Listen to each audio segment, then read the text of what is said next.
और एक और चीज़ का डर लगता है इंडिया में आपको कि जो है, आप प्राइवेटाइजेशन की बात कर रहे हो, अगर सबको प्राइवेट कर दिया और जो चल रहा है उससे तेज़ी बढ़ेगी, लेकिन एआई के आने की वजह से ना जो प्राइवेट जगहों पे नौकरी करते हैं वो भी चले जाएगी, तो नौकरियां भी नहीं बचेगी इंडिया में। तो आपको ऐसा डर लगता है उस बात का कि इतनी नौकरियां चले जाएगी तो आज का बच्चा जॉब कहाँ करेगा? ऐसा नहीं होता है। यही डिस्कशन हुआ था 1985 में राजीव गांधी के समय, जब कंप्यूटर आया था। तो अरे बाप रे, कंप्यूटर 10 आदमी का काम अकेले करता है। अब वो कंप्यूटर को चलाने के लिए भी तो आदमी चाहिए। अब आदमी अकेले जॉब नहीं करता है, कंप्यूटर को लेके जॉब करता है। तो अभी क्या आदमी अकेले काम करता है, अब आने वाले समय में ना आदमी एआई को लेके जॉब करेगा। पर अभी एआई की वजह से कितनी नौकरियां जा रही है, देखिए आपने। ट्रेडिशनल चीजें जाएंगी और नई चीजें शुरू भी तो होंगी। तो जैसे आपको लगता है जो ये टीसीएस ने अभी 20,000 लोग फायर करे, किसी ने 10,000, किसी ने 16,000, लगभग ऐसा बोला जाता है कि थोड़े टाइम में 60% जॉब्स आईटी सेक्टर की चले जाएंगी। आईटी में तो बहुत जाएगी। तो ये जो जाएंगी, आपको लगता है ये टेम्परेरी डैमेज है, इन सबको वापस जॉब मिल जाएगी? एआई में मिलेगा। अभी एआई का नया नया कोड बनाएंगे, एआई के ऊपर एक सुपर एआई होगा जो एआई को कंट्रोल करेगा, और वो जो बनाएगा वो लोग। बट आज जो 18 साल का बच्चा तो देख रहा है जिसको इंजीनियर बनना है या उसको आईटी सेक्टर में जाना है, उसके लिए तो जॉब खत्म, वो क्या करेगा? अब उसके लिए जॉब पैटर्न चेंज होगा। खत्म कैसे होगा? पहले मंजन करते थे लोग, हम लोग अब टूथपेस्ट करते हैं।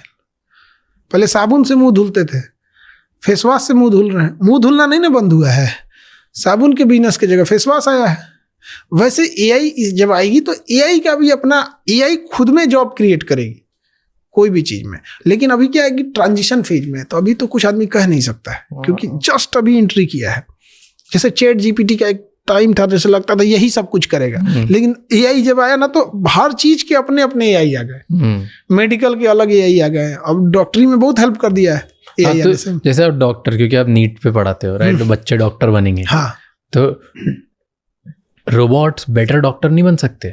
देगे नहीं आदमी, उसको चीज चार दिया इधर उधर बैटरी लोग। कितने बड़े बड़े हॉस्पिटलों में बड़े बड़े ऑपरेशन अब रोबोटिक्स ऑपरेशन हो रहा है। रोबोटिक्स हो रहे हैं। हाँ। कि भाई डॉक्टर के हाथ की जगह रोबोट के हाथ है और पीछे से डॉक्टर ही कंट्रोल करता है।